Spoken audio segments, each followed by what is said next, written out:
Broiler মুরগির একই রকম রান্না খেতে খেতে বিরক্ত হয়ে গিয়েছিলাম, তাই আজকে একটু ভিন্নভাবে করেছি।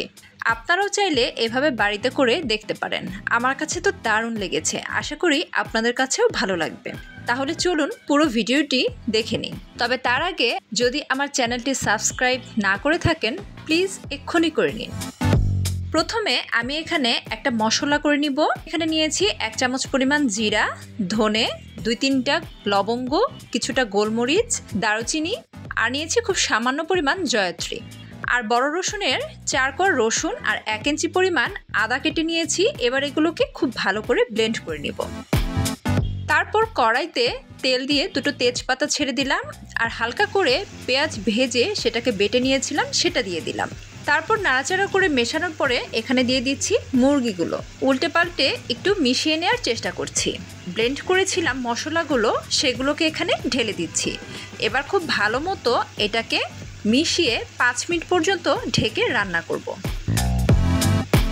ঢাকনাটা তুলতেই দেখেছেন কেমন তেল ছেড়ে দিয়েছে। এবার এখানে আরও কিছু মশলা অ্যাড করছি। লবণ, মরিচের গুঁড়া, হলুদ গুঁড়া। মরিচের গুঁড়াটা কিন্তু এখানে একটু বেশি ইউজ করতে হবে। আরও দিয়ে দিলাম আস্ত ছোট সাইজের 3টা রসুন। এতে যে কি মজা হয়। আর 2 চামচ পরিমাণ টক দই। এটা একেবারে অপশনাল, আপনি চাইলে নাও দিতে পারেন। এবার এগুলোকে ভালো করে মিশিয়ে নিচ্ছি। একটু ঢেকে দিব। আর এটার স্বাদটাকে আরও একটু বাড়ানোর জন্য একটা মিক্সার জারে আমি নিয়েছি কিছু পেঁয়াজ বেরেস্তা আর টমেটো। এবার এগুলোকে ব্লেন্ড করে নিয়ে আসি। ব্লেন্ড করে এই মশলাগুলো মুরগির উপরে দিয়ে দিচ্ছি। খুব ভালো করে নেড়েচেড়ে 1 কাপ পরিমাণ মতো পানি দিয়ে দিচ্ছি। লাস্টে শুধু ছোট্ট একটি কাজ বাকি, আর সে পর্যন্ত একটু রান্না করতে হবে। আসলে গ্রেভিটা আপনি কতটুকু রাখবেন সেটা কিন্তু আপনার ব্যাপার। তবে আমার কাছে মনে হয় মশলাটা যখন তেল ছেড়ে গায়ে গায়ে লেগে আসবে, সেই অবস্থাটা খেতে খুব ভালো লাগে। তাই আমি গ্রেভিটাকে ঠিক এই পর্যায়ে নিয়ে এসেছি। আর শেষ পর্যায়ে দিব ভাজা জিরার গুঁড়া আর একদম তাজা ফ্রেশ ধনেপাতা।